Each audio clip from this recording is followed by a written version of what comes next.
kabarnya Dokter Zagladis kabarnya hari ini dipanggil di Krimsus bang. Mungkin yang abang kira mungkin seperti apa sih bang? Ya. Pemanggilan ini? Ya jadi begini ya, saya ini kan advokat ya. Jadi saya perlu jelaskan saya advokat bukan alpukat ya. Saya jelaskan itu. Jadi kalau setiap advokat itu berbicara tentang ketentuan hukum. Nah kalau kemudian saya mengaku advokat, artinya adalah tentang ketentuan hukum acara. Nah kalau kemudian ada yang menyampaikan bahwa klien kami dipanggil hari ini, ya jelas dong, kami ini berbicara tentang mekanisme hukum, ada hukum acara pidana. Kami belum mendapatkan panggilan secara resmi untuk hari ini. Tetapi, ya perlu jelaskan, tertanggal 30 April tahun 2025 ada panggilan kepada klien kami untuk dimintai keterangan untuk hadir di Polda Metro Jaya pada tanggal 14 Mei 2025. Itu jelas ya, itu yang resmi, itu yang diterangkan oleh advokat, bukan alpukat. Ya, itu dia, harus jelaskan itu. Nah, karena ada satu kesibukan yang tidak bisa ditinggalkan oleh klien kami, sehingga kami berkoordinasi dengan penyidik nantinya untuk dapat menghadirkan sebagaimana ketentuan hukum acara pidana. Seperti itu. Jadi kami belum mendapatkan panggilan yang resmi untuk hari ini. Seperti itu, ya. Itu dulu yang pertama tentang panggilan. Yang lain? Kalau yang kita tanggal 30 tadi yang abang bilang itu atas laporan siapa dan panggilan apa sih bang? Ya baik, begini. Jadi di tanggal 30 April 2025 klien kami dipanggil untuk dimintai keterangan pada tanggal 14 Mei 2025. Itu sesuai dengan laporan dari rekan sejawat kami ya, Bang Fahmi Bahmid ya, nama beliau. Itu terkait tentang Undang-Undang Nomor 8 Tahun 98 tentang konsumen dan Undang-Undang 17 Tahun 2023 tentang kesehatan. Ya, sebagaimana yang dimaksud di dalam pasal 8 junto pasal 62 di Undang-Undang Konsumen dan kemudian pasal 138 junto 435 di Undang-Undang Kesehatan. Ya, jadi kalau berbicara soal Undang-Undang Konsumen, ya ini rekan-rekan media harus paham, itu berkaitan dengan delik aduan. Ya, saya tidak tahu apakah Bang Fahmi ini ada pernah ya memakai atau membeli produk kosmetik di Glavitsa ya milik klien kami. Ya kalau memang benar pernah beliau membeli dan memakai produk kosmetik, ya kedudukan hukum beliau sudah tepat ya untuk membuat laporan seperti itu. Itu hanya tentang kedudukan hukum. Itu harus jelasin ya. Belum tentang pembuktian seperti itu. Nah, kalau kemudian tentang Undang-Undang 17 tahun 2023 di pasal 138 ayat 2 dan 3 dan junto 435 itu tentang sediaan farmasi. Yaitu tentang izin edar. Kaitannya adalah turunannya PP 28 tahun 2024 dan turunannya adalah peraturan BPOM nomor 21 tahun 2022 tentang notifikasi. Nah, artinya di situ tentang bahwa klien kami telah menyimpan, mengkonsumsi atau mengedarkan, mendistribusikan sebuah sediaan farmasi yang tidak memiliki izin edar sebagaimana peraturan BPOM nomor 21 tahun 2022. Boleh dilaporin, tapi pembuktiannya nanti. Seperti itu ya. Tapi saya jelaskan bahwa itu terkait kosmetik. Kalau klien kami dilaporkan, kalau saya dilaporkan tidak mungkin karena saya tidak punya kosmetik. Ya artinya kalau ada orang lain yang melaporkan seseorang terkait sediaan farmasi, yaitu berkaitan dengan 138 pasti tentang izin edar. Ya itulah notifikasi. Tapi kalau ada orang yang membeli ya sesuatu produk dan kemudian dia merasa dirugikan, itu pasti tentang undang-undang konsumen. Nah, saya pastikan seseorang itu boleh melaporkan seseorang yang lainnya karena dia sudah dikorban. Nah, keterangan seperti itu, ya. Yang lain? Bang, berarti bisa ditegasin kalau sebenarnya yang melaporkan itu bukan dari konsumen ya Bang, melainkan dari Bang Fahmi sendiri ya Bang?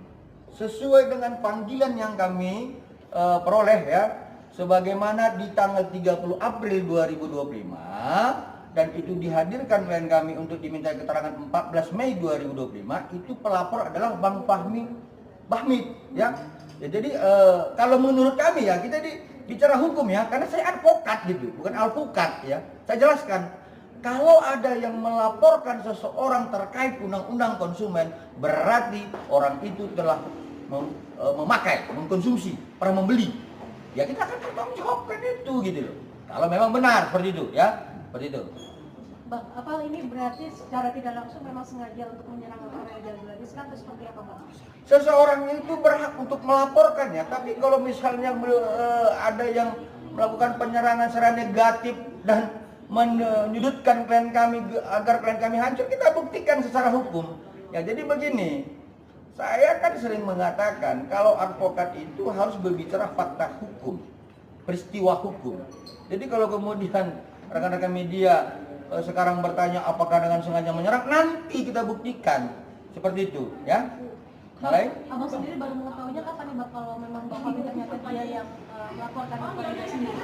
Soal laporan itu saya nggak tahu kapan disampaikan, tetapi panggilan kepada klien kami itu dilayangkan kepada kami sekitar awal awal Mei ya, seperti itu, karena suratnya itu tanggal 30 April 2025. Nah, seperti itu ya. Mungkin setelah itu ada pemanggilan lagi, Bang, selanjutnya? Ya, sebagaimana yang saya sampaikan sebelumnya, kami kan advokat. Ya, jadi harus patuh dan taat terhadap ajas hukum. Kalau kemudian secara ketentuan hukum acara kami dipanggil dan klien kami itu nanti tidak terlampau sibuk dalam profesinya ya. Ini sekarang kan klien kami sedang melakukan treatment ini. Jadi jangan dia salah-salah bedah, nanti rusak lagi wajah orang, itu kan. Nanti kami akan hadirkan kalau ada panggilan resmi, seperti itu. Berarti sampai sejauh ini belum ada pemanggilan resmi ya, Bang? Secara resmi kami belum mendapatkan panggilan yang kedua ya. Yang kemarin hanya panggilan pertama, seperti itu. Dan itu yang pelapornya adalah bukan konsumen ya, Bang? Ya, jadi seperti yang saya sampaikan tadi, pelapornya seharusnya itu kan kalau dikaitkan dengan undang-undang konsumen itu harus orang yang memakai. Tetapi ini pelapornya adalah rekan sejawat kami, Abang Fahmi Bahmid. Ya, satu azas hukum yang harus kita pahami, ada yang namanya lex specialis, derogat, lex generalis. Oke? Tetapi turunan dari lex specialis, derogat, lex generalis, ada namanya lex specialis, sistematis. Nah, ini saya nggak jadi kuliahi mahasiswa semester 5 dan semester 6 gitu loh. Jadi maksudnya rekan-rekan sejawat saya harus pahami itu ya, lex specialis, derogat, lex generalis. Kemudian di bawah, di atasnya lagi yang lebih khusus, lex specialis sistematis. Itu jelas. Ya, ada lagi? Bang, berarti saya bisa dibilang salah kaprah, Bang. Saya tidak mau mengatakan itu salah kaprah, tetapi ada normatif hukum, ada ajas hukum. Itu harus kita paham dan patuh terhadap itu. Ya, karena saya advokat, seperti itu. Ya, jadi juga terhadap yang sering berbicara di media mengatakan dirinya praktisi hukum atau advokat, berpendapat terhadap perkara yang kami sedang tangani. Ini dia PKPA di mana gitu loh. Jadi advokat itu diatur dalam Undang-Undang 18 tahun 2003. Ya, kami di pasal 5 adalah penegak hukum. Satu.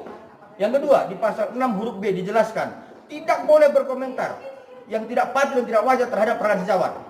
Kemudian di pasal 14-15, ya, saya sebagai kuasa hukum dalam perdata dan penasihat hukum di dalam pidana dari klien kami Dr. Reza dan Dr. Atobah Mufid bebas berpendapat di dalam pengadilan, di luar pengadilan, sebagaimana di pasal 14 dan pasal 15 Undang-Undang 18 tahun 2003. Nah, yang lain itu siapa? Ya, mereka berpendapat begini. Kalau kami bersama Bang Fahmi Bahmid, wajar dong diatur dalam pasal 14 dan pasal 15 Undang-Undang 18 tahun 2003 berpendapat terhadap perkara yang sedang kami tangani gitu loh. Tapi kalau ada rekan-rekan sejawat yang lain yang mau berpendapat terhadap perkara ini, objektif dong. Jadi jangan berbicara menurut saya, penerawangan saya, ini kan kayak dukun gitu. Dan jadi janganlah gini, jangan berpendapat sesuai dengan keinginan masyarakat gitu. Kita advokat itu luruskan. Di pasal 5 kan kita penegak hukum. Kalau masyarakat salah, luruskan dia. Jadi jangan sepertinya gini, dilarang gitu di advokat mempromosikan dirinya secara berlebihan. Dilarang itu. Ya, jadi di mana dia berada, tolonglah organisasi advokat ini dilihat supaya nggak liar ini gitu. Jadi kalau kami di pasal 14 dan 15 Undang-Undang Advokat jelas bisa berpendapat terhadap perkara yang ditangani.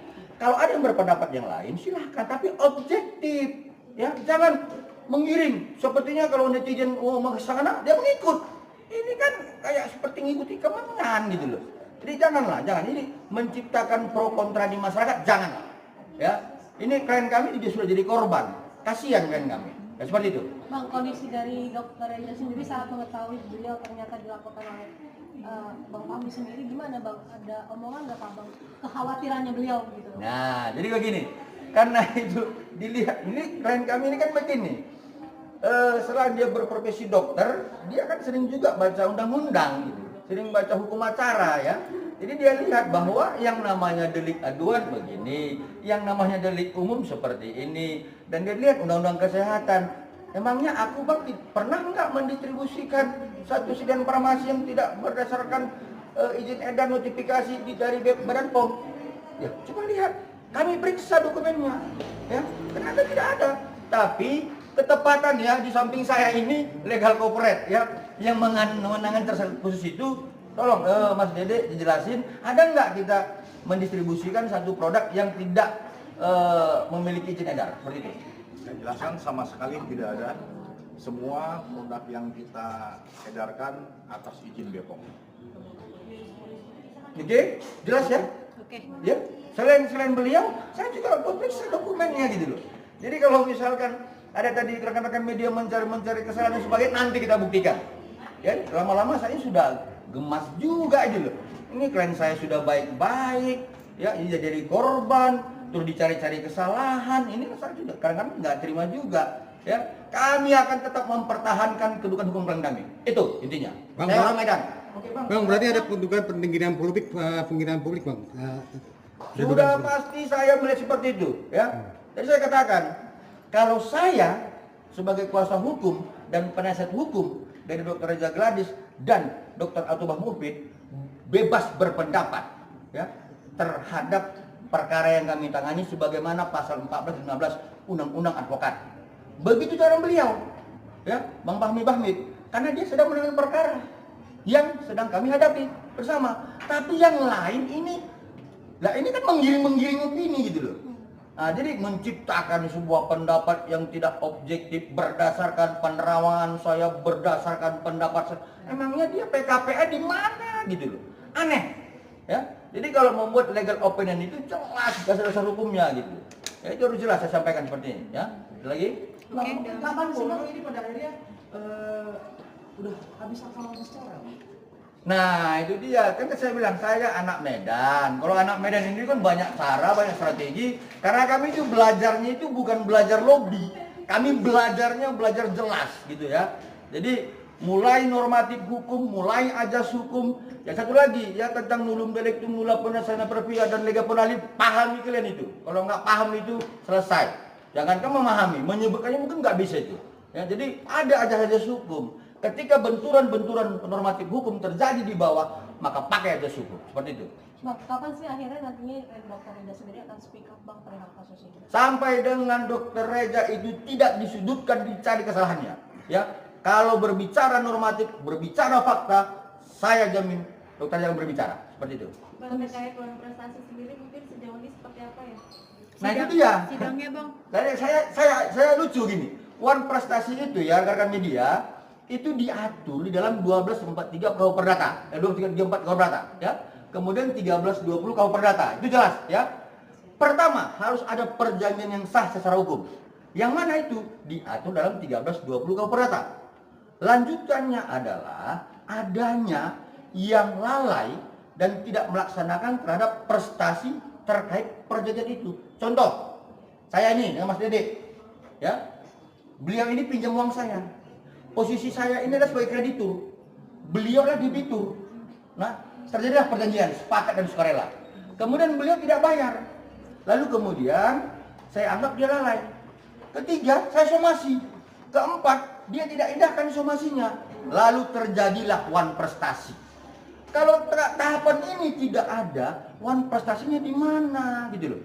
Dan biasanya yang melakukan perbuatan wan prestasi adalah debitur. Ya, ini saya yang punya uang, saya yang digugat. Ini hukumnya hukum apa gitu? Itu satu. Kalau ada perjanjian, nggak pantas beliau gugat saya, dia debitur, saya kreditur. Nah, apalagi tidak ada perjanjian itu gitu loh. Proses perjanjian itu sudah diuji dari proses penyidikan, kemudian dari pendalaman dari jaksa penuntut umum, sudah P21.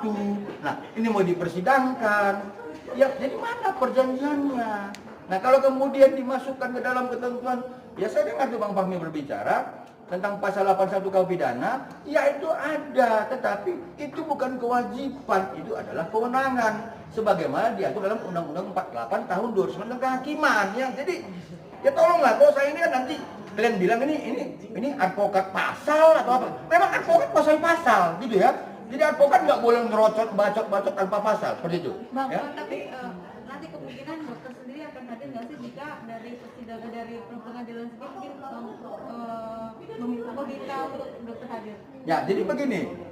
Di dalam proses persidangan itu kan ada aturan hukum acara. Saya sebutkan ya. Herjen Inlans Reglement. Ya, itu hukum acara. Kemudian kehadiran kami sebagai kuasa hukum itu diatur dalam pasal 123 ayat 1. Itu tahapannya ya, jelas tuh ya. Tapi kalau kemudian lahirlah sebuah produk hukum, Peraturan Mahkamah Agung nomor 1 tahun 2016. Nah, disebutkan di pasal 3, dalam proses perdata itu wajib dilaksanakan mediasi. Rohnya adalah untuk mengadopsi azas demokrasi negara kita. Sebelum bersengketa, musyawarah dulu dong, kan begitu. Nah, kemudian tentang kehadiran klien kami diatur dalam pasal 6 Perma 1 2016. Nah, artinya para prinsipal bisa bertemu ketika untuk menyelesaikan persoalan. Misal nih, klien kami hadir ya dalam proses mediasi karena menghormati Perma 1 2016. Pertanyaannya, dengan siapa dia bermusyawarah? Apakah dengan Bang Fahmi? Nah, lalu apa yang mau disepakati dengan Bang Fahmi? Nah, kalau begitu kan ngapain klien kami hadir? Tapi kalau penggugat hadir, pasti klien kami akan hadir. Kenapa? Yang mempunyai masalah ini kan beliau, penggugat dan tergugat. Bukan klien kami dengan Bang Fahmi. Berbeda ini ya. Jadi harus dipahami ya. Jadi kadang-kadang ini saya ya harus bicara tegas ini ya. Tapi harus bicara tentang fakta hukum, pasal dan sebagainya. Bang, ini kan kondisinya Paniki sendiri masih ditahan, Bang. Untuk menghadiri mediasi kan sangat tidak mungkin. Berarti kan beliau harus ada pengajuan izin ya. Ini seperti apa nih Bang nantinya? Kalau kami tidak hadir, kan harus ada izin atau harus... Ya, jadi kalau usulan penggugat dapat hadir atau tidak, saya tidak mampu menjawab itu karena urusan saya menghadirkan klien saya. Ya, masing-masing kami itu menghadirkan klien kami. Ya, seperti itu. Oke? Tapi Bang kalau lewat Zoom bisa kan Bang? Boleh. Itu kan kewenangan hakim mediator, boleh itu. Jadi biarlah nanti hakim mediator tanggal 19 Juni menentukan seperti apa proses mediasinya. Ya, tapi ingat, jangan nanti menganggap ini mediasinya kayak perdebatan. Enggak. Jadi mediasi itu gini loh. Ada hakim mediator. Pertama, dia akan mempertanyakan kepada penggugat, apa sih masalah lo? Kedua, dia akan tanyakan tergugat, apa sih pendapatnya? Lalu kemudian ada juga tahapan berikutnya tentang yang disebut kaukus. Ya, kaukus itu adalah hakim mediator itu bisa bertemu dengan penggugat secara sepihak tanpa ada tergugat untuk mendalami perkara. Kemudian bisa juga hakim mediator mendatangi secara khusus si tergugat untuk mendalami perkara. Lalu kemudian terakhir dia akan menentukan sikap dan memberikan saran kepada penggugat tergugat. Jadi belum ada perdebatan-perdebatan seperti yang kalian lihat di persidangan yang sebelumnya, belum, masih ini mediasi gitu. Ya, seperti itu. Tapi rencana tanggal 19 akan datang nggak dokter sendiri? Kalau saya datang. Untuk dokter sendiri? Nah, saya tadi kan sudah sampaikan, kalau klien kami datang, dia mau bicara sama siapa? Yang punya masalah nih, kami punya masalah. Kemudian kalian mewakili beliau. Lah, ngapain kalian bicara sama saya? Permintaan ke dia apa? Apa kalian tahu Seperti itu ya. Tapi kalau misalnya saya bermasalah dengan bapak ini, ya kami berjumpa, diketemukan oleh hakim mediator. Seperti itu, ya. Kondisi dokter Reza sendiri saat ini seperti apa? Nah, jadi ini klien kami ini kan sebenarnya orang yang sangat profesional ya. Jadi kenapa teman-teman rekan-rekan media belum bisa bertemu hari ini? Beliau sudah melakukan treatment. Nanti dia salah apa? Tindakan nanti dilaporin lagi, dicari-cari kesalahannya pihak lain gitu loh. Makanya dia konsentrasi melakukan perawatan tindakan itu bukan sembarangan, harus dengan syarat khusus seperti itu ya. Dari perwakilan dari dokter suaminya sendiri mungkin nggak ada bang. Pergelis apa? Suaminya. Saya kuasanya. Lah, kuasa itu jelas loh. Seluruh perbuatan hukum apa yang dilakukan oleh Dr. Reza, yang Dr. Reza Gladys terhadap perkara dan kasus pidana, ini saya sebagai kuasa hukumnya di perdata dan saya adalah penasihat hukumnya di dalam pidana. Seperti itu. Bang, mau sedikit update yang perihal laporannya di Jakarta Selatan, Polres seperti apa bang kelanjutannya? Kita biarkan dulu apa kata penyidik ya. Kita kan nggak boleh nanti dibilang saya intervensi, ya kan? Saya bilang pengacara, ada yang bilang saya pengacara ngotot, ada yang bilang saya pengacara pasal-pasal, gitu. Biar dulu. Kita tunggu ya. Karena kan ini udah beberapa bulan tidak ada kabarnya nih, apa mungkin sudah ada pemeriksaan untuk para SP2AP bang, tanggung bang. seperti apa? Ya, jadi SP2P terakhir kita sudah mendapatkan tentang telah diperiksanya pelapor dan para saksi ya, seperti itu. Berapa orang saksinya kalau boleh tahu bang? Kita hadirkan kemarin 2 orang. Lalu mungkin dari niatan dari dokter Reza dan suami seperti apa ini kemarin bang? Pada prinsipnya kan klien kami ini tidak ada punya niat yang buruk ya. Tetapi ini kan beliau ini kan public figure yang sering disudutkan, diserang di media, dikatakan kelompok sirkus, dikatakan wajah abu-abu. Memangnya kalian pernah ketemu abu-abu nggak wajahnya? Enggak kan? Salah satu dokter kecantikan yang saya lihat, ya lumayan ya beliau gitu loh. Nah, jadi sebenarnya karena dia diserang secara body shaming, kemudian secara karakter profesi dokternya diserang, disudutkan, wajar dong dia melawan untuk melaporkan. Ya seperti itu ya. Jadi bukan ada niat dia untuk mendendam atau membenci siapapun, seperti itu.